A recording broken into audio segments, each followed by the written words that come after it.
আমাকেও মাঝে মধ্যে শুনতে হয় যে উনি কি আমাদের লোক।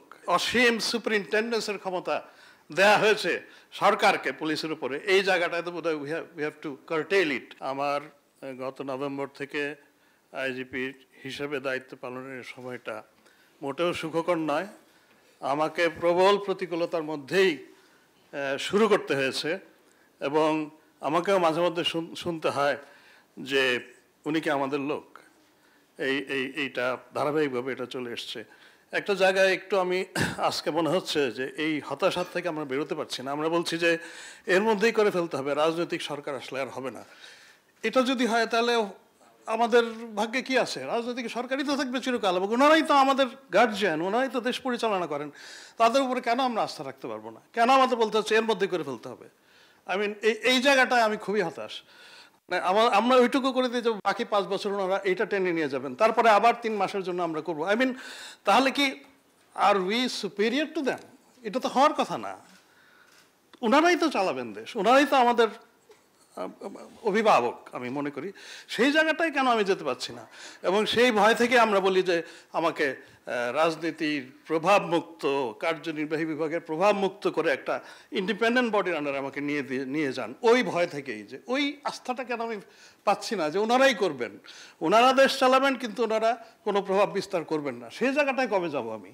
আমরা 1971 তো একটা যুদ্ধের মধ্যে দিয়ে গিয়েছি। আমরা 25শে মার্চ, আমরা 26শে মার্চ তো পুলিশ স্টেশন ছেড়ে পালায়নি, সেই পুলিশ কাজ করেছে। আবার 16ই ডিসেম্বর, 17ই ডিসেম্বর দ্য সেম পুলিশ, তারা তো স্টেশন ছেড়ে পালায়নি। এত বড় একটা যুদ্ধ, তার মধ্যেও তো আমাদের পালাতে হয়নি। এর মধ্যে কেন জুলাই আগস্টে আমাদের পালাতে হলো? কি পরিমাণ ঘৃণার সঞ্চার হয়েছিল মানুষের মধ্যে, যে আমরা কিভাবে ব্যবহৃত হয়েছি গত 15 বছর। এই জায়গাটাতে আমার মনে হয় যে আমরা আত্মানুসন্ধান করি। আমাদের যারা পরিচালনা করেন রাজনৈতিক দল, তারা এর থেকে হয়তো বা সামনে আরো এগিয়ে যাবেন।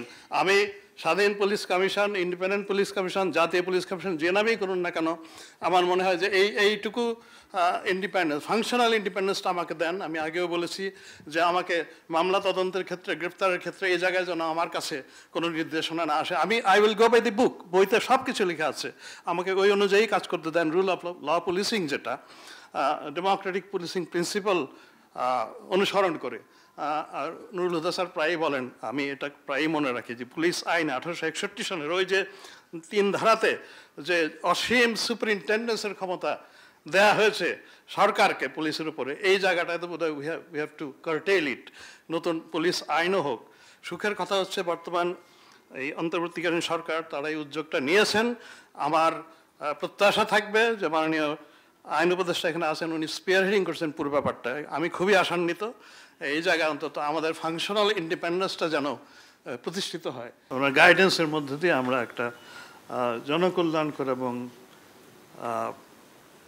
পূর্ণাঙ্গ একটা পুলিশ কমিশন অধ্যাদেশ জারি হবে।